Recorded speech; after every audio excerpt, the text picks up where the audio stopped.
வாழை இலையில் சாப்பிட்ருப்போம். ஆனால் இன்றைக்கி நம்ம பார்க்க போகிறது வாழை இலையில் செஞ்ச இட்லி எப்படி செய்கிறதுன்னு பார்க்க போகிறோம். இதுக்கு தொட்டு சாப்பிட ஒரு ஹெல்த்தியான முருங்கைக்கீரை சட்னியும் செய்ய போகிறோம். இட்லியிலையும் முருங்கைக்கீரை சட்னியிலையும் அதிக மருத்துவ குணங்கள் இருக்குது. அதை சொல்லிக்கிட்டே நம்ம வீடியோவை பார்க்கலாம். கடைசி வரைக்கும் வீடியோவை ஸ்கிப் பண்ணாமல் பாருங்கள். முதல்ல முருங்கைக்கீரை சட்னி எப்படி செய்கிறதுன்னு பார்க்கலாம். அதுக்கப்புறம் சுட சுட இட்லியை ஊற்றிக்கலாம். கடாயில் எண்ணெய் சேர்த்துக்கோங்க. 2 ஸ்பூன் அளவுக்கு எண்ணெய் சேர்த்துக்கிறேன். 1 ஸ்பூன் உளுந்து சேர்த்து நல்லா பொன்னிறமாக கலர் மாறி வரணும். அந்த அளவுக்கு இதை நல்லா வறுத்துக்கோங்க. உளுந்தை நல்லா செவக்க வறுத்துட்டோம். இப்போ இது கூட 4 பல்லு பூண்டும் 1 இன்ச் அளவுக்கு இஞ்சி சேர்த்துக்கோங்க. 5 வரமிளகாய் சேர்த்துக்கிறேன். இப்போ இது எல்லாத்தையும் சேர்த்து நல்லா ஃப்ரை பண்ணிக்கலாம். நல்லா ஃப்ரை பண்ணதும் சின்ன நெல்லிக்காய் அளவு இருக்கும் புளி சேர்த்துக்கிறேன். அடுத்து 2 பத்தை தேங்காய் இது கூட சேர்த்துக்கலாம். இப்போ இதை 1 நிமிஷம் போல் நல்லா இதை மிக்ஸ் பண்ணி விட்டுக்கோங்க. இந்த சட்னிக்கு காரமும் புளிப்பும் கொஞ்சம் தூக்கலாக இருக்கணும். இப்போ ஓரளவுக்கு நல்லா வதங்கியிருக்கு. இதில் 1/2 ஸ்பூன் மிளகும் 1/2 ஸ்பூன் சீரகம் சேர்த்துக்கலாம். முருங்கைக்கீரையை ஏதாவது ஒரு வகையில் எடுத்துக்கோங்க, ரொம்ப உடலுக்கு நல்லது. இப்போ நல்லா வதங்கியிருக்கு.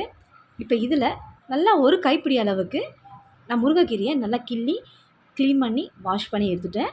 இப்போ இதையும் சேர்த்து நல்லா வதக்கிக்கோங்க. தண்ணி எதுவும் சேர்க்காமல் குறைவான தீயில் நல்லா வதக்கி விட்டுக்கோங்க. வயிற்று புண், அல்சர், அஜீரண கோளாறு இதெல்லாமே சரி செய்யும் இந்த முருங்கைக்கீரை. நோய் எதிர்ப்பு சக்தியை அதிகரிக்கக்கூடும். இப்போ நல்லா வதக்கியிருக்கோம். இப்போ இந்த சட்னிக்கு தேவையான உப்பை சேர்த்துக்கிறேன். சேர்த்து இதை ஒரு 2 நிமிஷம் மூடி வச்சுக்கலாம். இப்போ நல்லா வதங்கிருச்சு. இப்போ சட்னியை அரைச்சிட வேண்டியதுதான். இப்போ இதை எடுத்து ஆற விட்டு ஒரு மிக்ஸி ஜாருக்கு மாற்றி முதல்ல கொரப்பாக அரைச்சி எடுத்துக்கோங்க. அப்புறம் தண்ணி சேர்த்து அரைச்சி எடுத்துக்கலாம். இது சட்னி கொஞ்சம் நைஸாக தான் இருக்கணும், கொஞ்சம் நரன்னு இருக்க வேண்டாம். நைஸாகவே அரைச்சி எடுத்துக்கோங்க, அப்போ தான் டேஸ்ட் நல்லாயிருக்கும். இப்போ நல்லா நைஸாக அரைச்சிட்டோம். இதுக்கு ஒரு தாளிப்பு கொடுத்துடலாம். தாளிப்பு கரண்டியில் எண்ணெய், கடுகு, காஞ்ச மிளகாய், கருவேப்பிலை, கொஞ்சமாக பெருங்காயத்தூள் இதை சேர்த்து தாளித்து இதில் சேர்த்துருங்க. சட்னி ரெடி.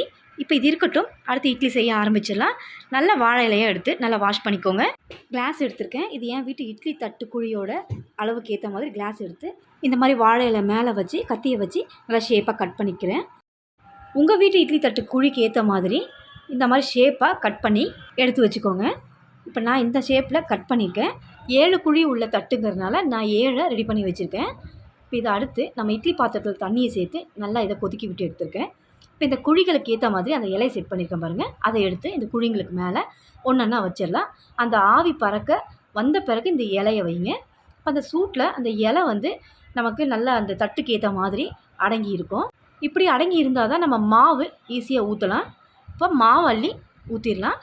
மாவு கொஞ்சம் திக்கான கன்சிஸ்டன்சியில் இட்லி மாவை கரைச்சி எடுத்து ஊற்றிக்கோங்க.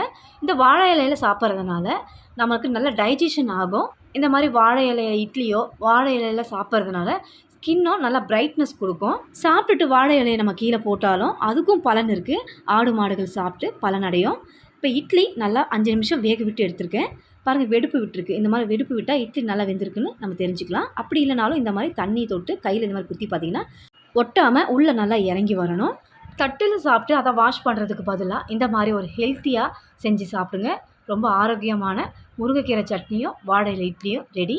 வாரத்துக்கு 2 முறையாவது இந்த மாதிரி செஞ்சு சாப்பிடுங்க. இந்த வீடியோ உங்களுக்கு ரொம்பவே யூஸ்ஃபுல்லாக இருக்கும்னு நினைக்கிறேன். இந்த வீடியோ பிடிச்சிருந்தா என்னோடய சேனலை கண்டிப்பாக சப்ஸ்கிரைப் பண்ணுங்கள். அப்படியே பக்கத்தில் இருக்கிற பெல் ஐக்கானை ப்ரெஸ் பண்ணி வச்சிங்கன்னா நான் போடுற வீடியோஸ் உங்களுக்கு நோட்டிஃபிகேஷனோட வரும். பிடிச்சிருந்தால் லைக் பண்ணுங்கள். ரொம்ப பிடிச்சிருந்தா உங்கள் ஃப்ரெண்ட்ஸுக்கு ஷேர் பண்ணுங்கள். தேங்க்ஸ் ஃபார் வாட்சிங்.